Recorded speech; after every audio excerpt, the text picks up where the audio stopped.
Hello everybody and welcome back to another ECS Season 7 team interview. Today I am with Valde from North. So you guys managed to make it way back when we were in Arlington, Texas for ECS Season 6. Now you are back in London for Season 7. Is the team happy with their performance? Yeah, very. I think we had a great ECS season, also last season, so very happy with our performance and looking forward to playing the finals. Well, you managed to qualify in week 2, but I just want to go back and talk about week 1 because you guys lost out to a Vanguard in the first quarterfinal, I believe. What was happening there? Because it seemed like they just countered you quite well. Yeah, I think I actually have a lot of positive things to say about Vanguard. I think they're one of the better upcoming teams and capable of beating anyone, in my opinion. They also played close games against Astralis and so on, so they're definitely a really tough team to beat, and you gotta play your best if you wanna beat them. And unfortunately, we didn't on that particular evening. So yeah, I think they just deserve a lot of credit because they've actually had a amazing journey the past year or so. So credits to them. Well, I mean, they've been performing particularly well in ECS as well, but you managed to take them down in week 2, I think it was, in the quarterfinals. So what did you do kind of differently going into that? Because obviously you came off that loss in week 1. What was the approach coming into the second week? I think we actually got a pretty good idea of how they like to play. They play a very default-heavy style, and they like to go for a lot of aggressive peaks. They don't do so many executes, so they can be really tricky to play against. But yeah, I think we got a good grasp of how they were playing, and also I guess we just hit our shots that evening. So yeah, really happy that we qualified for the Lands finals because it was an important milestone for us to play at all these big events and get to all the playoffs, because that's where we have the most fun, so. Yeah, definitely. Really, I mean, I just want to talk about that the final on week 2 where you guys faced Vitality, and it looked to be kind of over for you guys after that first map on Cash because they won 16-2. What kind of issues did you face on that particular map against them?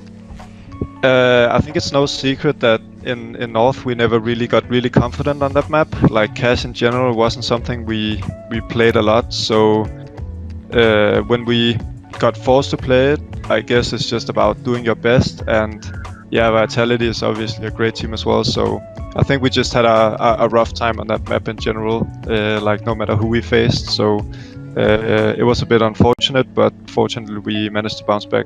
I mean, just before we talk about Cash being replaced with Vertigo, because I definitely want to get into that, can we just talk about the final 2 maps where you guys managed to make that resurgence and bounce back? What was it that you did? Was it a mental game, or did you kind of have a game plan going into it?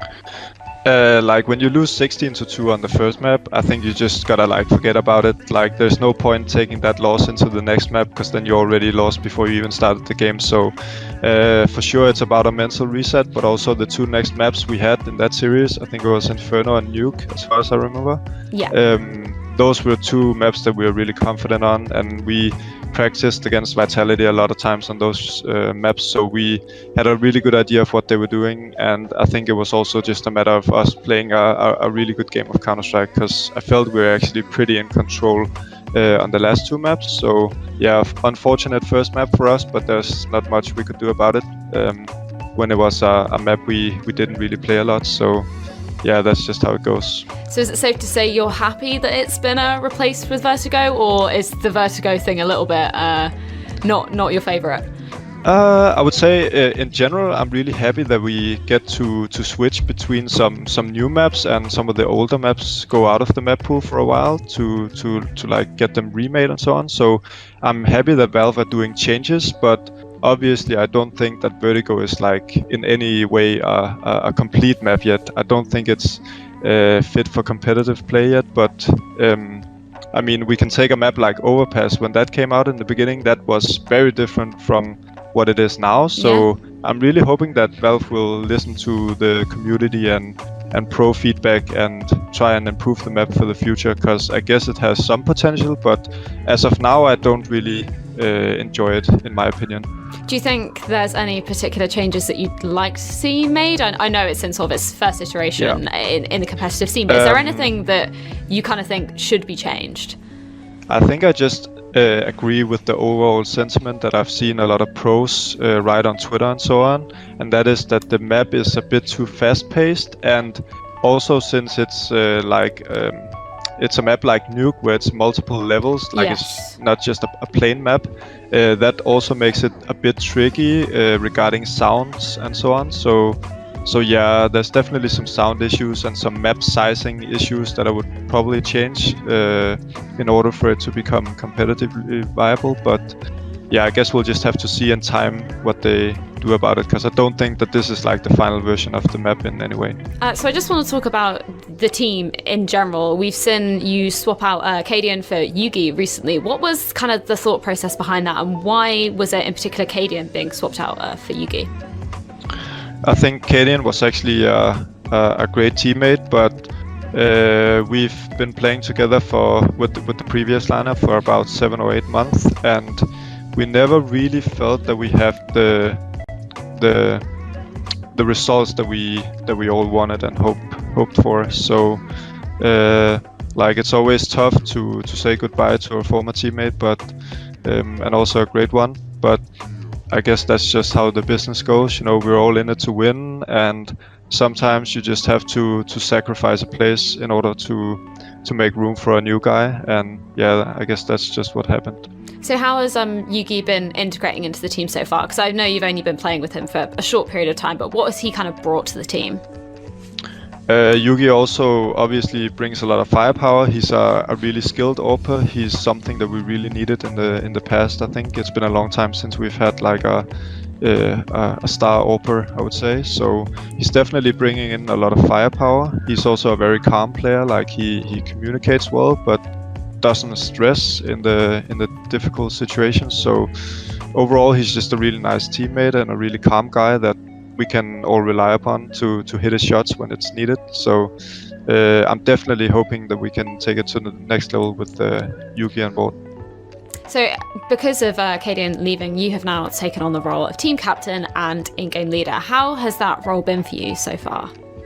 Ooh, it's a really tough change. It's something I've thought about for a long time, as I also said in my statement when we announced it. But yeah, I think I'm making good progress along with the team every day of the week. I feel like we learn something new every time we have practice, and I don't think there's anyone in history actually that became a good in-game leader in a week. You know, so it's something that's just gonna take time. And, you know, I gotta learn. I gotta have some LAN tournaments where I can try and feel the environment out, because obviously it's something that's totally new to me. So. But so far so good. You know, I like the role and I like having responsibility, and I know the team trusts me a lot. So far so good. But obviously we haven't played any LAN tournaments yet. Yes. So I'm really looking forward to go to Pro League, Dallas, and ECS and so on, so we can actually test out the things we've been trying in practice. Yeah, definitely. I mean, with your role change, has there been any other role changes for any of the other players that were already in North upon Akkadian's departure and Yugi's arrival? I think Kirby has maybe had a slight role change, but nothing major. I think here in the beginning for me it's about feeling out myself. What do I want to do with the team? Yeah. What do I think is best for the team? And what roles were people filling out before that might need some changing or might not need some changing? So here in the beginning it's just basically been one big test period where we had to figure out what to do with each player on the team. So I don't think I've changed anything like big as of now, but it might come in the future, obviously, when we play some tournaments and yeah, see our results. Yeah, definitely. I mean, are you kind of planning on changing much of the team sort of dynamic or their kind of play style, or are you kind of happy with what the team's got at the moment and you're just kind of working upon that?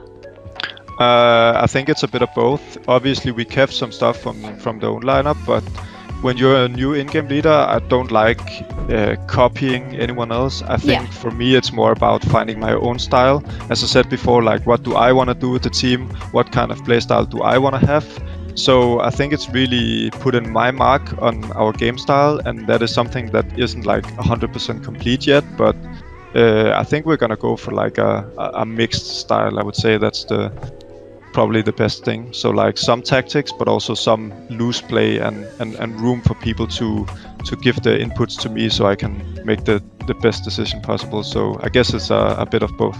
Well, I'm looking forward to seeing that, especially when we come on to LAN at ECS. But you've also added a new coach in Mitha, I believe back in the beginning of 2018. Has he kind of changed the team dynamic at all? Or what has he kind of brought to the team as a coach? I think he's brought a lot of energy and hype, and that is something that we really needed on the old team. When things weren't going our way, we could become a bit stale and a bit quiet, and yeah, he's really helping with bringing people's moods up and keeping the spirit high, and that's something that's like invaluable in my opinion in a coach. So far he's doing a really good job, and then obviously he's also helping me out with some of the anti-stratting and demo watching and so on, but that's like I guess every coach on every team is doing that. So for me it's actually more about what he brings to the team in terms of like leadership skills and just working with people. I guess that's a really important aspect, I think, of being a coach. So coming into ECS, is there anybody you're particularly looking forward to facing? Obviously, we've got your big Danish rivals, countrymen Astralis, coming into this. Are you particularly looking forward to facing them? Yeah, definitely. It's always a really fun matchup for both teams. Since it's like a domestic rivalry, there's always that tiny bit of extra pride, I guess, on the line. Yeah. And we always have a great time when we play them. Obviously, they're the number one team in the world as of now, but I mean, I think we actually have a good chance, and we've also been practicing against them, and as I said before, we've been doing okay. So playing against Astralis is something that we always look forward to, and if you can beat them, it's of course a huge achievement, because they're a really great team. Well, I'm glad you're feeling confident about that. And of course, you guys watching can come along and watch North for yourselves. Head to ecs.faceit.com to secure your tickets June 8th to 9th for public viewing, which I am very excited about. I think all there is left to say is thank you very much, Valde, for your time, and good luck coming to London. Thank you.